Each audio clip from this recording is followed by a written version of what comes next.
खोना यार जनानी तेरे खातिर नास करेंगे दिल में तेरे वास करेंगे से दुनिया के पास डरेंगे रहना जान कभी डरिए रे पर दुर्योधन की खातिर रण में करण खड़ा था अटके नुए तेरी खातिर खड़ा यार तेरा चिंता ना करिए रे शामी अर्जुन हो या कोई उससे भी बड़ा योद्धा तेना मिला खाक में आया मेरे में फिर बात करिए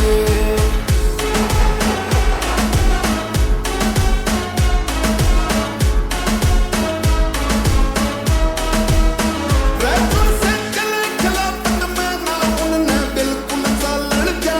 अगले करे बात मारण की हम ना बाढ़ भी लड़ जा उनने अंदाजा भी कोना मारा जीण का कैदा के रे मारे होते हाथ गिरते मारा जीण का कैदा के रे उनकी तरह लाश नाले में बेसक कर दे फोड़ साले ने जिंदगी भी ऊपर आले ने जी के सुतरी डाल मरिए कर दुर्योधन की खातिर रण में करण खड़ा था अटके नुए तेरी खातिर खड़ा यार